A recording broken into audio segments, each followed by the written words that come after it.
un je t'aime ne suffit pas pour se sentir en sécurité en couple. Il faut bien sûr une preuve d'amour, surtout une vraie. Le sexe, lui, il vient pour consolider cet amour. En effet, que représente le sexe dans le couple? Est-ce que cela est une véritable preuve d'amour? Bonjour à tous et bienvenue sur le plateau de Il faut en parler. Tous les samedis, on se retrouve chez vous pour parler d'un sujet qui vous touche chez vous, à la maison, bien sûr, dans votre couple. Aujourd'hui, je ne suis pas seule, je suis avec des invités sur ce plateau, à savoir Lala Meïta, blogueuse, et les femmes de médias. Bonjour Lala. Bonjour. Comment ça va? Très bien, merci. Nous sommes avec Monsieur Brou Augustin, il est directeur technique du Palais de la Culture de Treichville. Bonjour Monsieur Brou. Bonjour Béné. Comment ça va? Bien toi? Eh bien, ça fait que... ça va bien, merci, mais ça fait la deuxième ou troisième fois la troisième fois, voilà, sur ce plateau. Apparemment, les thèmes, ça passe bien avec vous. D'accord. Et pour finir, notre consultant de ce jour, le pasteur Babilé Juste. Bonjour papa. Bonjour Béné. Alors, comment ça va? Ça va. Aujourd'hui encore, on se retrouve autour d'un thème très évocateur. Le sexe est-il une preuve d'amour? Est-ce que cela te parle? Ben, je crois que tout à l'heure, dans les coulisses, j'ai entendu dire est-ce qu'on peut avoir, on peut s'aimer sans sexe? Bon, je crois que on va en débattre. On va en parler. Voilà, bien sûr, c'est pourquoi nous sommes là. Voilà.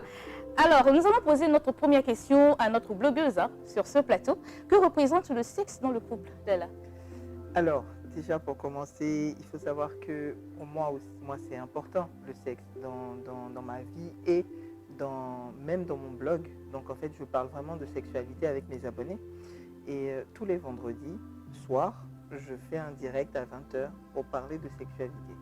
Je ne suis pas dans le jugement. Je ne suis pas dans être marié, être pas marié, est-ce qu'on doit le faire, on ne doit pas le faire. Je passe ce niveau-là. Je vais directement au cap du on est déjà dedans. Qu'est-ce qu'on fait pour vivre notre sexualité de façon épanouie, etc. Pour moi, le sexe représente le ciment du couple. Donc vraiment, j'exclus la foi. J'exclus la foi. Parce que logiquement, quand vous êtes en couple, c'est que la foi est venue avant. Donc là, on est là, on a les deux pieds dedans. Si vous n'y êtes pas au niveau de la foi, rajustez-vous. Mais là, on parle de sexualité. Et dans la sexualité, c'est vraiment le ciment, le béton quoi, du couple. Parce qu'il faut une complicité, il faut vraiment rentrer dans une phase où vous êtes en symbiose. Donc moi, pour moi, c'est ça. D'accord. Donc pour vous, sans le sexe, il n'y a pas de couple? Alors, oui et non. Ce n'est pas une obligation, mais une fois que ça fait partie de la vie, il faut absolument bien le faire. Je veux dire, le sexe est un art. Donc il faut le respecter et puis il faut le mettre en pratique pour que ça reste. Vous êtes voué à rester parfois toute votre vie ensemble. Donc si vous vous mettez à le faire comme, bon, on arrive le soir à la maison, on tripatouille un truc pour manger. Vous ne pouvez pas faire ça tous les soirs. À un moment donné, il faut s'organiser, il faut se réinventer, à chaque fois, il faut essayer de trouver des nouvelles choses. Et justement, mon direct parle de ça. D'accord. Alors, Monsieur Brou, que représente le sexe pour vous? Je dirais qu'en fait, le sexe dans un foyer ou dans un couple est une question d'option. D'accord. Il y a bien mieux que ça. Il y a bien mieux. Disons, c'est l'une des composantes, c'est un agrégat. La vie d'un couple ressemble de façon similaire à une sauce qu'on prépare, où on met plusieurs choses juste pour agrémenter en fait la sauce. On ne dira pas que c'est le poisson en tant que tel qui fait que notre sauce est intéressante, ou bien c'est la vie que la dame a ajoutée qui est intéressante, mais c'est l'ensemble de tout ça qui consolide, qui donne en fait le vrai goût. C'est comme ça que je schématise, qu'on appelle ça, le sexe en fait dans un foyer. Je dis dans un foyer, excusez-moi, le sexe de façon générale dans une relation normale, c'est-à-dire une relation entre hommes et femmes, pour ne pas fustiger d'autres personnes. Dans une relation normale entre hommes et femmes, le sexe n'intervient que moins au tiers. Il y a bien mieux que ça. D'accord, ok. Par exemple, la question de la communication entre couples, le fait de partager ensemble des désirs communs, tout cela consolide en fait une relation. Si on devait dire que le sexe est dedans, on allait se poser la question. Tous ces divorces qui naissent ces temps-ci, il n'y a pas seulement que la question de couple, il y a des questions d'incompatibilité à gauche, à droite. D'accord. Alors, pasteur? Mais moi, je crois qu'il faut partir au commencement des choses, à la genèse des choses. Vous savez, c'est quand Dieu faisait des attributs aux hommes, il a donné la sexualité comme moyen d'épanouissement, moyen de propagation de l'espèce humaine, tout et tout. Donc, je dirais que quand on parle de sexe ou de sexualité, comme l'a dit à notre sœur, elle a dit que c'était le ciment du couple, d'un couple. Mais je lui concède ça, mais il ne faut pas omettre l'aspect Dieu. Parce que c'est Dieu qui a donné la sexualité. D'accord. Quand il a donné la sexualité, il a demandé qu'on le fasse dans un canevas très bien précis qu'il a donné lui-même. Je m'arrête là. D'accord. Alors, Lala, qu'est-ce qu'une véritable preuve d'amour pour vous? Alors, est-ce que c'est lié au sexe? Il y a pléthore de preuves d'amour. Le sexe en est une, mais ce n'est pas la seule. Donc, être attentionné, vous pouvez donner du sexe tous les jours à quelqu'un sans que la personne ne soit une personne dont vous êtes amoureuse. C'est pas lié. Comme le pasteur a dit, c'est vrai qu'il y a le facteur Dieu, mais quand moi je parle en général, je respecte tout le monde. Je respecte tout le monde tellement que je vais dire que je vais considérer même qu'on enlève même le facteur Dieu. On pense aux athées, quoi. Et puis on se dit, allons-y dans un univers où Dieu n'existerait pas, on se rencontre, comme les animaux se rencontrent, ils n'ont pas de stress, ils se rencontrent, ils veulent se reproduire, ils se reproduisent, ils veulent avoir du sexe, ils ont du sexe. Donc parlons juste de ça, à mon niveau, et je ne vais pas mélanger. Attention, je suis chrétienne, et attention, je suis d'accord avec le fait que le canevas que Dieu a donné, c'est le mariage. C'est-à-dire que, idéalement, c'est ce que tout le monde voudrait. Hélas, toutes les relations ne fonctionnent pas, et même tous les mariages ne fonctionnent pas.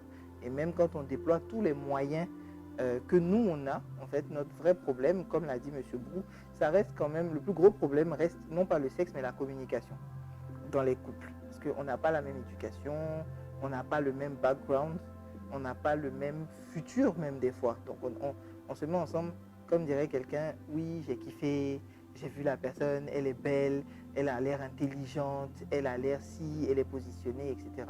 Donc vous voyez qu'il y a plusieurs facteurs. Mais moi je pense qu'une vraie preuve d'amour, c'est une preuve d'attention. Donc en fait, c'est les moments de qualité qu'on veut passer avec une personne. Et le sexe fait partie des moments de qualité. C'est pour ça qu'il ne faut pas jeter le sexe aux orties, comme si ce n'était qu'un... Enfin, ce n'est pas qu'un assaisonnement. C'est vraiment quelque chose d'important qu'il faut prendre très au sérieux. Aux relations maritales, aux relations... On dit que c'est les habitudes qu'on prend avant la qu'on voyait dans le mariage. Donc les habitudes, même quand vous les prenez célibataires, c'est-à-dire que même le sexe, ça s'apprend. Je veux dire, le pasteur est là, dans les préparations au mariage, etc. On vous apprend à gérer ça. On vous apprend à gérer cette partie. Certains, aujourd'hui, sont de plus en plus volubiles concernant la sexualité dans les mariages parce qu'ils se sont rendus compte qu'on va monter, on va descendre, on va dire que oui, c'est un agrégat, comme dit M. Brou, c'est important. Donc, quand il dit ça représente un tiers du mariage, est-ce que vous êtes d'accord avec ça? Bon, ça dépend de comment on découpe. Comme je dis, chacun a sa conception de la relation. Donc, quelqu'un va te dire, moi, c'est un tiers de foi, un tiers de sexualité, un tiers d'intelligence. C'est-à-dire, nous deux, on doit être au même niveau en termes de réflexion. Quelqu'un d'autre va te dire, intelligence, là. Moi, vraiment, le gars n'a pas besoin... Moi, il faut juste que le gars cogne bien. Il faut que juste que le gars soit top au niveau sexuel. Sauf que une personne qui est top au niveau sexuel n'est top que par rapport à nous ou par rapport à lui-même d'abord. Donc lui, il va se dire, ouh, j'ai tout tué aujourd'hui, alors que en réalité, il n'a rien fait du tout. Parce que la femme qui est en face de lui, il ne l'a pas écoutée. Il ne sait pas ce qu'elle aime. Il n'a pas pris le temps de la connaître, etc. Donc les preuves d'amour dont tu parles, c'est plus en fait l'attention qu'on accorde à une personne. Une relation sexuelle n'est réussie que lorsque le partenaire qui est en face de vous n'a qu'une seule intention, je vais dire, vous faire jouir. Mais pour faire jouir quelqu'un, il faut l'écouter, il faut la connaître, il faut la comprendre. Et ça, c'est beaucoup plus compliqué que ça n'y paraît. C'est facile d'en parler, c'est plus difficile de l'appliquer. D'accord. Alors, M. Brou, je vais vous poser une autre question. Par quoi reconnaît-on une personne sérieuse? Une personne qui vient tout de suite, tout de go, vous parle de sexe pour commencer la relation. Est-ce que l'on peut dire, cette personne, c'est ce qu'elle veut? C'est une question que je qualifierais d'assez difficile. Parce que le vigie n'est écrit sur le front des personnes, je suis sûr ou pas. Mais j'estime qu'avant d'aboutir au sexe, et même avant d'aboutir à une relation, il y a tout un schéma qui se déploie.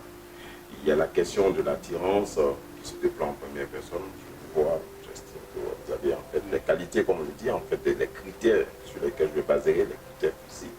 Ensuite, le fait de se côtoyer quand on s'approche, on découvre qu'on a le même centre d'intérêt. Et puis, bon, chemin faisant, quand on parvient à avoir les mêmes pensées, les mêmes désirs, on aboutit en fait à la question du sexe, où il n'y a pas d'hypocrisie en fait. Parce que le problème est là en fait. On voit que c'est ça, l'hypocrisie. Dans le but de se soulager, dans le but soit d'apprendre son cadet de chasse, dans le but de savoir en fait qui on a réellement en face. C'est ça. Voilà un peu. Donc là, c'est beaucoup de points d'interrogation. Et puis il y a beaucoup de faux en dessous. D'accord. Donc, pasteur, pour vous, une personne sérieuse, par quoi est-ce qu'on pourrait la qualifier? Monsieur Bro a dit beaucoup de choses, il a dit des choses intéressantes. Mais je dirais que, vous voyez, souvent on confond l'amour avec cette affection névrotique-là que les gens développent. Parce que c'est pas ça, c'est pas de l'amour. C'est seulement un désir sexuel. Il satisfait ça et puis il s'en va. Donc quelqu'un qui vient vous parler de sexe en première intention, il faut faire attention. Est-ce que c'est pas ça seulement qu'il veut? Et puis c'est tiré d'affaire. En fait, c'est ça, il faut faire attention. Donc quelqu'un de sérieux ne vous en parlera pas. C'est comme le revers de la médaille. S'il vous parle de sexe, que vous êtes réticent, il peut patienter. Mais à la longue, il va vous jouer le même coup. Donc il ne faut pas se baser sur ces considérations-là pour prétendre que quelqu'un est sérieux ou bien n'est pas sérieux. Ça va prendre un certain temps. C'est-à-dire vous allez l'éprouver. Vous allez l'éprouver dans vos échanges. Vous allez voir son centre d'intérêt, qu'est-ce qu'il aime. C'est-à-dire, à la longue, on dit, quand on vient au début, chacun se cache. Mais après, on relâche. Quand il va relâcher, vous saurez qui c'est. Mais il faut être patient, c'est tout. D'accord. Observateur. D'accord. Alors là, en tant que femme, est-ce que le sexe pour la femme est-il une preuve d'amour? Une femme qui aime donne facilement le sexe. Vraiment. Avant de répondre à la question, je vais rebondir sur ce que le pasteur a dit. Vous ne connaissez pas les chasseurs de primes, les snipers. Le gars peut attendre 10 ans pour t'avoir. Parce que en réalité, effectivement, tout n'est qu'une question de perspective. Si quelqu'un a décidé qu'il va avoir quelque chose de toi, et ça c'est de plus en plus récurrent, c'est pour ça que le nombre de divorces augmente. Si pour t'avoir, je dois t'épouser, je vais déployer tout ce dont je suis capable pour t'épouser et divorcer. Par exemple, il y a des régions, il y a des groupes ethniques où c'est facile de se marier, c'est facile de divorcer. On se marie, on va déposer la cola chez tes parents, c'est quoi? Après, on dit, bon, cola là, on ne veut plus. Détaché, on a attaché, on détache. Très facile. Ils te rencontrent au bout de 1 semaine, 2 semaines, 3 semaines, 1 mois, il dit, je veux te marier. On va chez tes parents. Or, le problème, c'est qu'ici, on a mis des normes. On a dit, pour décréter que quelqu'un est sérieux, il faut qu'il aille voir mes parents. Il faut qu'il aille me doter. Il faut qu'on invente des normes. Parce qu'en réalité, l'amour se prouve tous les jours. Mais comme nous, on veut des normes à l'amour, on dit, vraiment, avant de coucher, moi, il faut que tu rencontres mes parents. Mais rencontrer tes parents, c'est quoi? Puisque toi-même, tu désacralises tes parents. C'est-à-dire que toi, tu dis à quelqu'un, bonjour, moi, pour m'avoir là, il faut aller chez ma maman. Il faut aller chez mon papa. Mais en fait, on lui montre le chemin. Nous, les femmes, effectivement, notre problème, c'est qu'on fait le travail à la place de celui qui est censé souffrir pour nous avoir. Oui, c'est ça. C'est que, mais je le sais. C'est que moi, je dis tout le temps que je suis spécialiste dans ce qu'il ne faut pas faire. Je suis divorcée 2 fois. Donc, je sais. C'est-à-dire que je sais à quel point j'ai voulu faire le travail. J'ai eu celui qui, par exemple, s'est servi de Dieu comme couverture. Tous les jours, on prie ensemble. La patience, là, c'est rien. Tous les jours, on prie ensemble. Même si on est loin au téléphone, on prie ensemble. C'est ça qui est quoi? C'est rien. Venir déposer d'autres chez mes parents, c'est rien. Il est venu déposer d'autres, on s'est marié, on est parti vivre à l'étranger. Tout ça, c'est... En fait, l'important, c'était le moment où il allait pouvoir dire, je la maîtrise. Celle qui a la grande gueule, là, celle que vous connaissez, là, celle qui est comme ça. Moi, je suis son terminus. Et à ce moment-là, lui, il a atteint son objectif. Donc, coucher avec moi, il couche même dans le cadre autorisé, il est marié.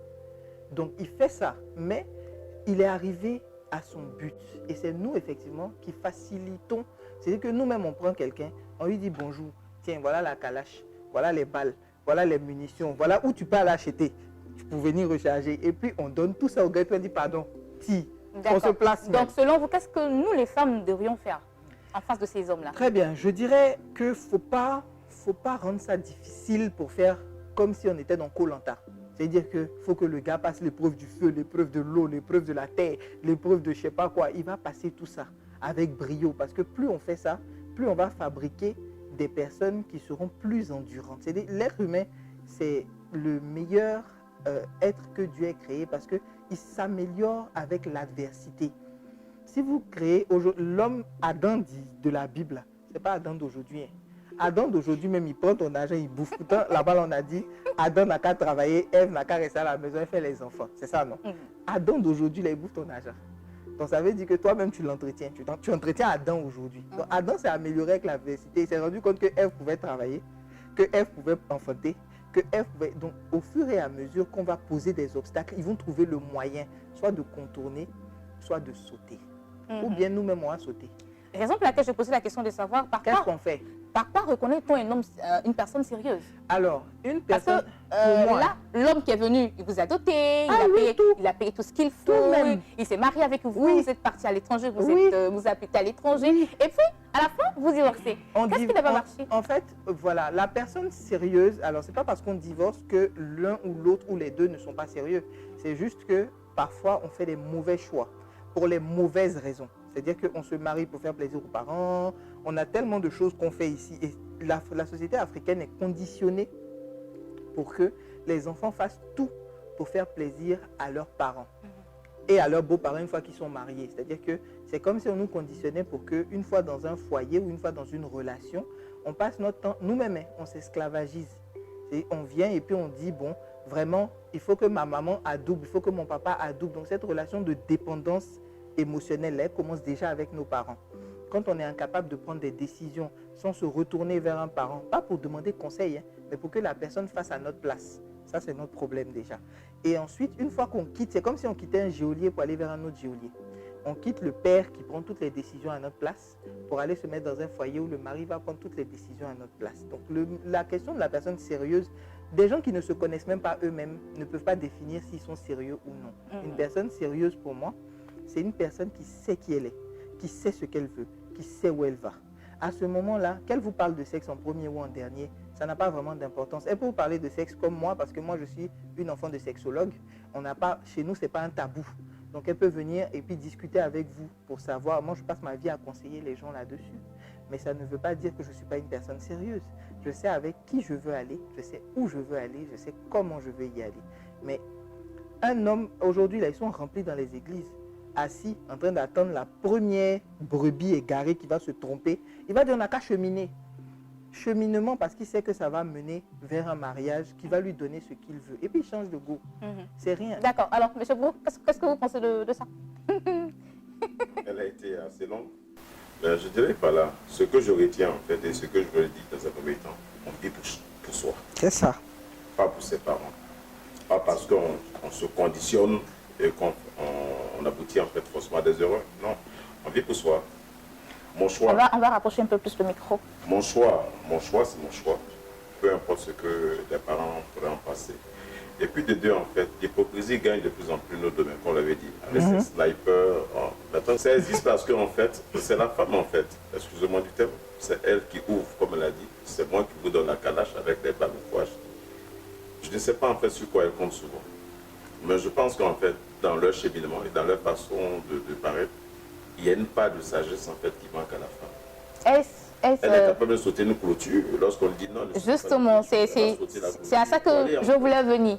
Est-ce que ce n'est pas par amour qu'elle le fait?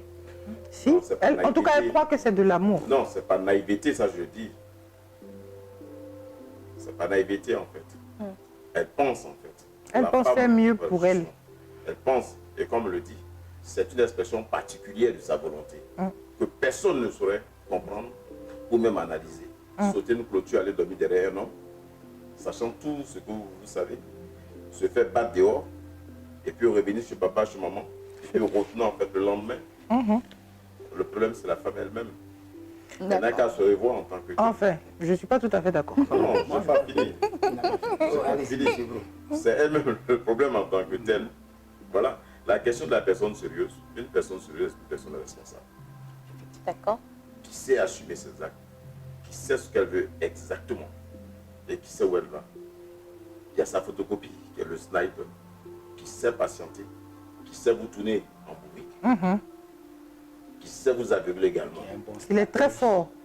Il faut être un bon stratège pour être un sniper. Et en cela, parce que je suis un peu à l'aise dans ça, je dis que nous avons l'opportunité de connaître Dieu.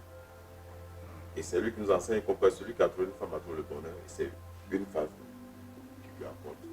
Mais pourquoi ne pas se baser sur la Bible vraie, sur les enseignements vrais, pour éviter en fait que d'autres personnes faisant passer en fait pour des serviteurs de Dieu, en complicité avec le sniper ou Très souvent. le spécialiste du bouboupan, que Dieu les dévoile, c'est existant. Ça existe beaucoup. Ça existe. Et dans toutes les religions, il ne faut pas croire. Ouais. Ça existe. Moi, je crois qu'on dit souvent que l'amour est aveugle. C'est ça. En chemin, il ouvre les yeux. D'accord. Mais entre-temps, chemin, vous êtes déjà engagé. Hein. Souvent, c'est le mariage qui ouvre la vue. Hein. En fait, Ah. je disais, en chemin, il ouvre les yeux. Comme M. Brou l'a dit, si on est sérieux en soi-même, si tu es responsable, et puis tu vis avec des convictions solides, basées sur une foi. Par exemple, un des critères pour trouver le bon amant, c'est avoir des convictions religieuses compatibles. Et ça, on ne peut pas tromper quelqu'un qui est sérieux dans sa foi dedans. C'est pas possible. Mais comme elle a Même dit, si le sniper- il y a beaucoup de snipers à si l'église. le sniper vient, il y a des situations où on le piège. Si vous ne faites pas ça en solitaire, ok. Mais si vous associez certaines personnes d'une certaine expérience spirituelle, il n'y a rien à faire. Donc, on va passer tout notre temps à piéger les gens. Non, non, pas des pièges. Non, pas qu'on les piège, pas quelqu'un, pas qu'on cherche à piéger. C'est pour toi, pas piéger. Ce qu'il veut dire, je pense, c'est qu'on Il y a va ce finir qu'on par appelle, dévoiler en la fait, personne au fur et à enquête de mesure. voisinage Elle va se dévoiler qui est elle-même. effectuée. Une enquête de moralité, De quoi. moralité, tu peux connaître le bonhomme. Ouais, c'est ça. Vous vivez dans le même quartier, je suis ailleurs. C'est ton ami qui va dire, ah mais j'ai vu ton fiancé ou ton prétendant, voici ce qu'il a en réalité. Voilà en fait. On a D'accord. la possibilité de connaître la personne sans même qu'elle soit informée qu'on en cherche la Le Seigneur permettra une connaissance. circonstance, parce que toi-même tu es sérieux, il voit le sérieux de ton cœur, il ne peut pas te laisser entrer dans cette relation. Je te donne un témoignage rapidement. Il y a quelqu'un qui vivait quelque part dans un pays étranger, il y était marié et il a divorcé. Mais le divorce n'était pas encore prononcé. Et il est venu en Côte d'Ivoire, il a vu une soeur, elle a vu France, elle va partir. Mais il a tout fait, il a recoulé, elle est tombée dans son piège. Mais quand on lui a dit, fais attention, mais elle a coupé avec tout le monde. D'accord. À la longue, Les deux pieds étaient déjà dedans. Et pas que les deux pieds. elle était déjà dans l'avion. À la longue, Dieu aidant, ça c'est vraiment la grâce de Dieu. Quelqu'un vient et dit, mais celui-là, je le connais. Il bat sa femme, il a un instance de divorce, mais il n'a pas encore fait. Voilà. Il bat sa femme, donc voilà, toi, tu aurais été la prochaine. Voilà, la prochaine, c'est sur la liste. Donc, D'accord.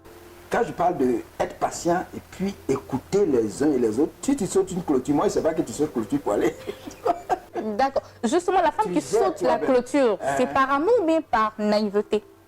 C'est pas banditisme. Pasteur, c'est fort, hein. Alors, comment est-ce qu'on pourrait qualifier cela? La dame qui saute la clôture. Moi, je dis, L'enfant de quelqu'un, alors, tu vas sauter ma clôture. pasteur, faut pas dire ça, vous avez des filles. Vous avez des filles. Vous savez pas ce que les femmes sont capables de faire. En fait, par amour, on dépasse le niveau, On viole notre conscience. notre propre conscience. Là, je suis d'accord. Par amour, on fait des choses qu'on n'est pas censé faire. Et enfin, ce qu'on pense être de l'amour. Ma petite longue expérience, parce que justement, quand tu fais ça, tu tapes beaucoup poteau, donc tu connais. Tu sais, mais même si tu es la femme la plus belle du monde, comme je dis, même Beyoncé, la Jay-Z la trompe. Pourtant, elle a tout. Quand tu la vois debout comme ça, tu dis oui, c'est femme qu'elle a, vraiment, elle a ci, elle a ça. Mais le gars là la trompe, peut-être même avec une go qui ne fait pas tous les katas qu'elle fait là. Mais elle a ça. Je dis toujours, 7e dan de Maploli, 19e dan de cuisine. Tout ça là, ça ne retient pas garçon. En réalité, la seule chose qui maintient un homme avec une femme, c'est l'amour qu'il lui porte. La crainte de Dieu, s'il a la crainte de Dieu, C'est-à-dire que le respect de ses propres responsabilités. Il y a des hommes qui sont... Mais personne... Mon père racontait cette blague-là souvent. Il disait qu'il y avait deux amis qui parlaient. Et puis il y a un qui dit à son ami, ah, moi, je n'ai jamais trompé ma femme en 45 ans de mariage. Et puis son mari lui dit, mais son ami lui dit, mais tu n'as aucun mérite, tu l'aimes. C'est si tu n'aimes plus quelqu'un même là, que tu as... Ah, ben dis donc, ça c'est du mérite. Hein. 45 ans assis à côté de quelqu'un, tu regardes la personne comme ça, la personne te regarde parce qu'il n'y a plus rien. C'est l'amour qui maintient quelqu'un là. Mais comme dit le pasteur, ce n'est pas tous les types d'amour. Parce que amour éros là, c'est dedans on est. Amour de Mougouli là, ça là on a ça. Il dit que vraiment, l'Ivoirien est très fort. Et non, absolument très très fort. Il dit qu'au point où on a des groupes qui parlent de ça. Il dit que les partenaires même se choisissent en fonction des caractéristiques. Comme quoi, rien n'est suffisant. Hein. Rien ne suffit. Parce que vous avez fini de choisir tout ça, il y a quelque chose qui va manquer, qui va faire que votre relation va capoter. Je sais, j'ai une amie qui, une petite anecdote, qui a rencontré un gars. Mais quand je dis joli garçon, grand, beau, musclé, qui a fait école ceci, qui a fait diplôme cela, qui a tout en fait pour plaire. Ce jeune homme est venu, mais quand je dis venu, ils se sont rencontrés en soirée. Et en général, aujourd'hui, quand on dit les valeurs sont parties, c'est qu'effectivement, bon, on se rencontre, on est en soirée, on a bu, et puis on rentre à la maison, et puis on dort ensemble. Ça. Même ceux qui aujourd'hui peut-être ont la foi, ça leur arrive. Glisser, ça arrive. Se tromper, ça arrive. Et assumer, c'est aussi assumer tout ça. Hein. Si tu t'es trompé, il faut assumer que tu t'es trompé. Être capable de se retourner. Ça manque à beaucoup. Et c'est pour ça que l'hypocrisie s'installe. L'hypocrisie, elle est partout. Elle est dans la relation où tu sais que ça ne fonctionne plus, mais tu es encore dedans jusqu'à tu entraînes l'enfant des gens dans le mariage en sachant que vous n'êtes pas fait l'un pour l'autre. Donc, mon ami en question rencontre le jeune homme. Tout fonctionne bien. C'est-à-dire que sexuellement, c'est le top. Tout va bien. Mais elle, pour elle, l'élément foi n'étant pas arrivé en premier, parce que comme j'ai dit au début là, l'élément foi doit arriver en premier. Vous devez être OK sur certaines choses et c'est là qu'on prend le temps pour connaître le partenaire. Mais comme tout ça là, elle n'a pas discuté de ça, arrivée un peu devant, elle se rend compte que la maturité affichée du jeune homme n'est pas la maturité dans la vie réelle. Ses préoccupations, c'est aller jouer ballon avec ses camarades, le soir, et c'est dans la vie, quand vous vieillissez, c'est quand vous êtes jeune, vous pouvez faire couper, décaler ensemble. Mais la femme, devenant mature plus vite, elle va assumer des responsabilités de façon naturelle. Et encore plus si elle a des enfants. Donc, imagine un soir, tu es à la maison, ton enfant est malade. Mais ton gars est dans le gasoil. Toi, tu l'appelles, tu lui dis, l'enfant est malade. Il va te répondre, ah, il me faut aller à l'hôpital.